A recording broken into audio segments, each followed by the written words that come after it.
So the first thing we're going to talk about in swimming is the midline. And any clinic that I give, whether there's running, whether there's cycling, there's a holy ground called the midline, which is the center part of your body. Okay?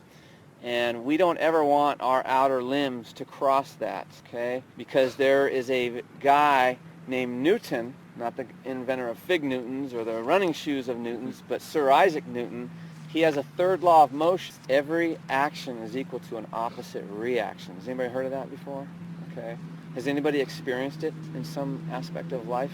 Just say something bad to your wife. You'll get an opposite reaction. No, I'm just joking. But anyway, so those are some things we want to think about. So swimming, we have a midline. What's concerned about the midline is our body position, okay? Now, in any talk, I say there are 7 elements of athletic movement, 7 EAM. So that's what that's how we're going to talk about swimming today, is to break down these 7 elements of athletic movement. So the first thing is the most important of all the other 6. It's your body position. It's what you want to establish and maintain. 6 through 7 of these elements of athletic movement support your body position. Okay, so what do we want our body position to be like? Well, on the water, if we have ocean craft, we can picture a boat that's shaped like a barge, just sort of a flat thing that kind of just inches through the water. And then we have a speedboat. Do you notice anything different about the shape of those two watercraft? What are some differences? Aquadynamics. Okay. How aquadynamics? What does that mean? Does that apply to the barge or apply to the speedboat? Speedboat. Front end. Pointing. Okay. The part that's in the water that's going forward is really not so much interference. So we have an aquadynamic sort of setup there with the boat going through the water, the speedboat. So some people say, oh, I'm a bad swimmer, and that's really not the good attitude to have. It should be, I'm an improving swimmer, because if you keep training, you're going to improve. If you stop training, that's when you get worse. Is the thing. So these 7 elements of athletic movement, if you think about them, they're things that will help you get faster. Because we're all going to train, so why not train properly? But possibly you come to the swim clinic today, a barge, and hopefully I can leave you with the tools on how to become a speedboat. Okay? All right. So with body position, we want to be missile-like in the water. We don't want to be too low in the water. Okay? Those are key things to think about. That's something our wetsuits help us out with, is not to be too low in the water. But the way we stroke our hands helps us not stay too low in the water as well. So within body position, we're gonna move to, and of course with body position, we don't want our feet to drag as well. Okay. So moving into our other elements, we're going to talk about arm action right now. Okay. With the arm action, it breaks down into 4 phases of your stroke. Okay, we have the catch phase, the pull phase, the power phase, and the recovery phase. And those all have to work in a type of harmony.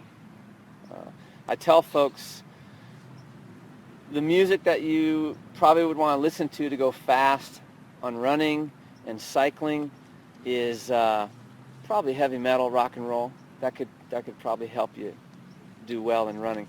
But in swimming, it's a little bit different.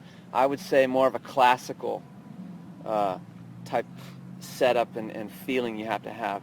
Has anybody here ice skated before? Nobody's here ice skated? No, a little bit when I was younger, Okay. younger years. Did you ever ice skate on a big open lake or just something like at La Jolla, Arena. UTC, Yeah, little exactly. hockey rink type thing? Not too many lakes are here frozen.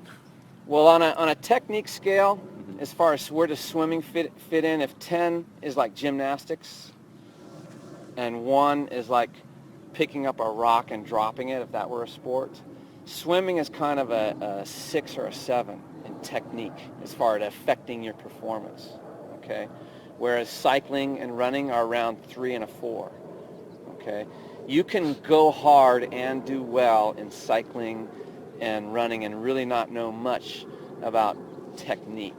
But in swimming, the harder you put into that stroke, if it's not 100% perfect, you're actually making things worse for you. Okay, so in what economics, they have a term out there called law of diminishing returns. Okay, that happens very fast in swimming, whereas in cycling and running, it might not happen so fast. Okay, but you want to go faster, you got to go to a clinic and learn how to analyze your technique in cycling and running. So the catch phase, that's the first phase of our stroke, and that's basically taking our hand and we're going to put it in the water in a certain way, okay? And what we want to think about, and as you'll hear today, I'll give you either body reference points or things to think about to help you do the actual stroke or technique perfect, okay? So what you want to think about with that hand entry, that catch, is your hand going through a mail slot, okay? It's very popular where people teach that, okay, I want my pinky to go in first or my forefinger to go in first.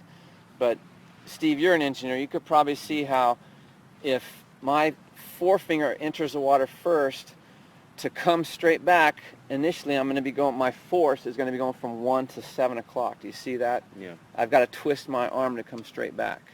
Makes sense. And the same thing is if my pinky enters first, then I'm going to be going kind of 11 to 4 o'clock initially in my stroke. Not that big a deal on probably a sprint swim, but when you're talking like an Ironman swim, an Olympic, something that's a lot longer, those microseconds of imperfection add up, not only to slower time, but fatigue. Too. Because sometimes in swimming, it's not really getting out the first, but getting out with the least amount of energy used is another good way to look at fast swimming, okay? Because I want to be a fast swimmer so I can get on a pair of fast feet. I don't ever want to lead a swim, okay? Unless it's like they have a preem and they, give Submarina coupons to the first finisher of the swim or something like that. But normally, when I train for swimming, I train so I can be on a fast pair of feet. Does that make sense to everybody? Mm-hmm. And hopefully that set of bubbles knows a bit about navigation, or that can work against you. But we're going to learn navigation later on today. So, what did I say about how your hand enters water? It goes through like a mail slot, flat, okay?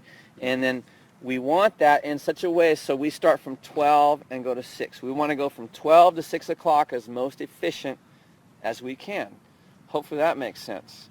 Now there's other swim clinics out there, and I've had a lot of people tell me, I've been to the swim clinic, total confusion or whatever it's called, and I'm like, well, that was a year ago. Why are you still struggling? Why? Well, I just, the S curve or whatever. You've heard of that? Make an S shape or that type of thing? Spitzer stroke. Yeah. Is that what it's called? Mark Spitzer. Oh, Spitzer stroke, yeah. Mm-hmm. It might work for athletic anomalies, okay?